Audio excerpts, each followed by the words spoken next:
আজানপি দৰগাহলৈ ব্ৰহ্মপুত্ৰ বানখহনীয়া আৰু বেছি দূৰ নাই, প্ৰায় 250 মিটাৰমানহে আছে আমি দেখিছোঁ।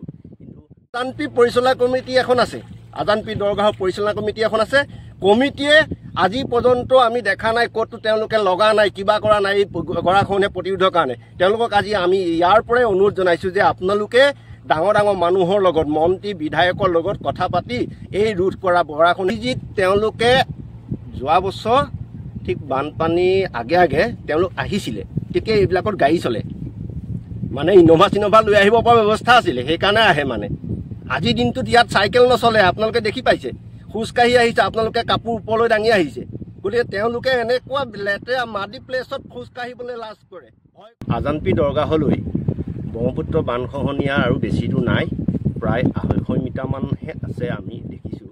কিন্তু 500 মিটাৰ বুলি ক'লে ভুল হ'ব, যে 250 মিটাৰ আছে। 250 মিটাৰ শেষ হোৱাৰ লগে লগে আমি ভাবোঁ যে বলীয়া বানৰ যিটো ভয়ংকৰ ৰূপ লয়, এই ৰূপত আজানপি দৰগাহ যে নিশ্চয়কৈ ধ্বংস হ'ব, তাৰ এটা প্ৰমাণ ওলাই পৰিছে।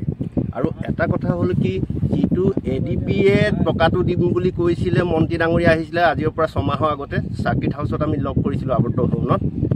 তেওঁ ক'লে যে অহা মাহৰ ফেব্ৰুৱাৰীৰ পৰা তোমালোকৰ তাত কাম হ'ব, গতিকেলৈ অলৰেডি ADB-য়ে টকাটো দিলে বুলি কৈছিলে।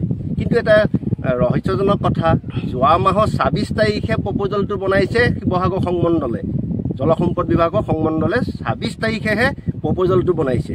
তাত লিখা আছে যে apply for loan from ADB, তাৰ এমাউণ্টটো হৈছে 204,74,14,000 টকা মাত্ৰ।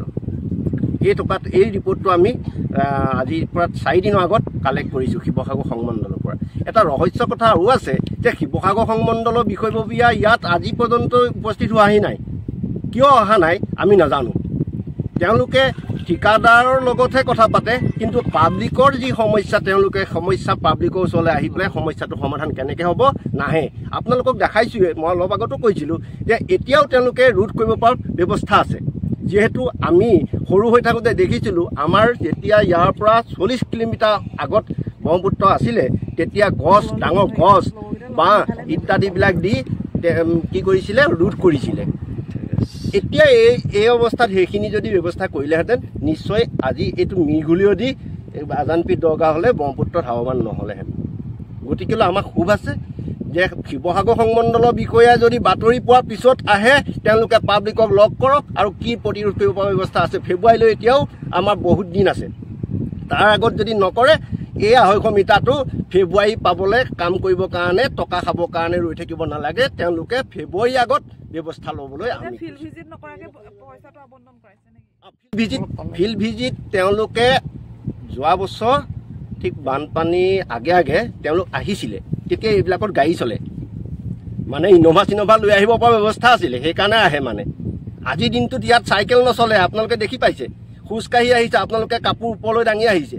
গতিকে তেওঁলোকে এনেকুৱা লেতেৰা মাটি প্লেচত খোজকাঢ়িবলৈ লাজ কৰে, ভয় কৰে, ভৰিত কিবা ঘাঁ লাগে বুলি। সেইকাৰণে কৈছোঁ, তেওঁলোক যদি প্ৰকৃত বিষয়া হয়, তেওঁলোক আহি পেলাই ইয়াত বোকা গছকি পেলাই ইয়াত পৰিদৰ্শন কৰক। আৰু মুখ্যমন্ত্ৰী হিমন্ত বিশ্ব শৰ্মাক এটা অনুৰোধ জনাইছোঁ যে তেওঁলোকক আজি ৰাতিৰ ভিতৰত নিউজ পোৱা পিছতে তেওঁলোকক অৰ্ডাৰ দিয়ক, যাতে ইয়াত কেম্প কৰি পেলাই পৰি থাকক। গৰা খহিছে, তেওঁলোকে ৰোধ কৰক, যেনেকৈ বাই হুক এণ্ড কুক কৰিবই লাগিব তেওঁলোকে। বৰলুইতে যদি এনেদৰে বিশাল ভয়ানক ৰূপ ধৰি গৰা খহাই গৈ থাকে, হয়তো খৰাগুৰি ঐতিহ্যমণ্ডিত আজানপি দৰগাহৰ কাৰণে বৃহৎ ভাবুকিৰ সৃষ্টি হ'ব। ইয়াত ঐতিহ্যমণ্ডিত বিশ্বৰ বিভিন্ন পৰ্যটনথলী বুলি বিভিন্ন জেগাৰ পৰা ইয়ালৈ পৰ্যটকসকল আহে।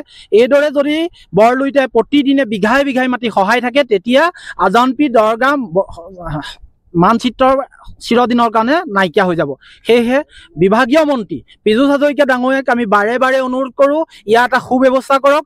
আৰু অসমৰ মুখ্যমন্ত্ৰী হিমন্ত বিশ্ব ডাঙৰীয়াকো অনুৰোধ কৰোঁ, ইয়াৰ এটা যদি প্ৰতিকাৰৰ ব্যৱস্থা নকৰে, খৰাগুৰি 500 ঘৰ মানুহৰ কাৰণে অন্ধকাৰ নামি অহাটোৰ লগতে বিশ্ব ঐতিহ্যমণ্ডিত খৰাগুৰি চাপৰি আৰু আজানপি দৰগাহলৈ অন্ধকাৰ নামি আহিছে বুলি আমি অনুমান কৰিছোঁ আৰু অনুৰোধ কৰোঁ, আপুনি ইয়াত এটা সুব্যৱস্থা কৰক।